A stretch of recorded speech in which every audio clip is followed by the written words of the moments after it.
Hello fellow Star Wars fans, my name is Starrapter and welcome back to the channel. I'm recording this video late at night for the Acolyte. I am hyped about all these High Republic connections, and that's what this video is about, all the High Republic connections in this premiere episode of the Acolyte. If you like this content, make sure you go ahead and subscribe to the channel, hit that like button, comment down below for more on the content on this channel where I'm going to be talking about the Acolyte and more Star Wars. So getting into it. First thoughts, it was awesome. Leslie Headland brought the High Republic to the screen for the first time. Live action High Republic looks awesome. So I'm going to take you through four major points I've seen with big High Republic connections. First of all, on that Neimoidian ship, you see Yord, you see Jeki coming in on a Vector, a Jedi Vector. What is a Jedi Vector? A Jedi Vector was first introduced in the High Republic books, which take place 200 years before the Phantom Menace, basically 100 years before the events of this series. Jedi Vectors are the choice of transport and star cruiser, or starship rather, for the Jedi. And some of them are one-seater, some of them are two-seater, as we've seen with theirs. And what's really neat about them is they were featured in The Great Disaster, which kicks off this entire High Republic era.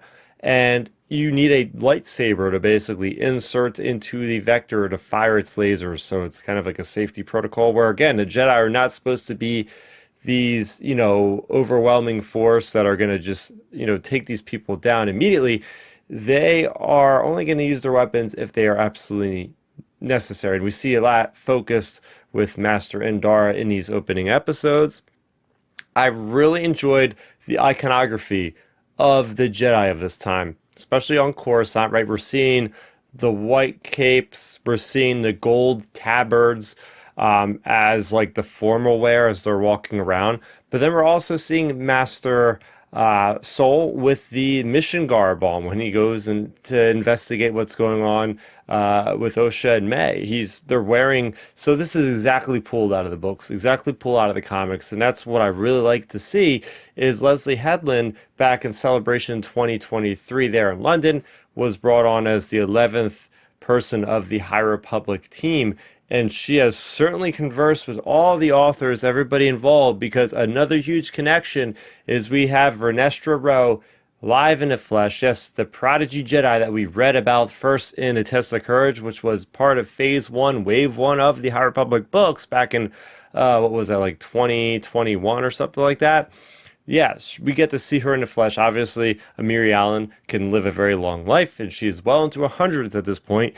But it was cool to see her brought to life, actually being portrayed by Leslie Headland's wife, right? So it's really cool to see that connection, but to also see how she is in live action, see where she has been, what she's experienced, the denial, all this stuff. She's very dogmatic. You talk about Yoda and Ki-Adi-Mundi and Mace Windu, and Soul's just trying to get this dealt with, trying to get to the next lead with May and figure out who this master is. And she wants to sit there and have a council. Like, no, we don't have time for this. So it is interesting. We're seeing that fall of the Jedi. We're seeing their ways set 100 years before the Phantom Menace, when we just see them sitting around in their ivory tower on Coruscant. By the way, we get to see Coruscant again. How great was that to see Coruscant in all of its glory? Looks very, very, very similar to what we see in Phantom Menace, but I'm sure we could spot out some minor changes and different things like that. And one of the things that shocked me the most was the mention of the Barash Vow. So what is the Barash Vow? Well, it takes us back to the 2017 run of Charles Soule's Darth Vader comics, and seeing that there was this Jedi, Kirik and Phila, who basically took this Barash Vow, meaning he left the Jedi Order and didn't want to have anything to do with the Jedi Order because he did something really wrong and he felt responsible, and his penance was to basically isolate himself from the Jedi and just meditate. And that is what we see this second Jedi doing, this master. Remember, May is going to kill and get revenge on all of these 4 Jedi that wronged her in the past.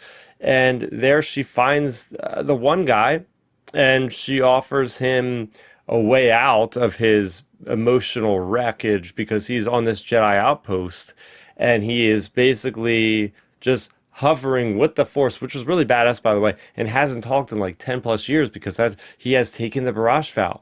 Another character that has taken the Barash Vow prior to this, where it got its name originally, was in Phase 2 of the High Republic, so we're going back like 350 years before the events of Phantom Menace, and that is to do with Porter Engle, the Blade of Bordota, and his partner, which was Barash, and they are basically the yin and yang. Barash had all the Force adept powers of telekinetic force and the sage advice and determination, whereas Porter Engle, he was the saber, man. This guy was the best in the land. He focused all his attention on his lightsaber combat and his Force combat, you know, knowing that his sister, not in blood, but his sister through the Force, Barash, would have his back with the actual other aspects of the Force.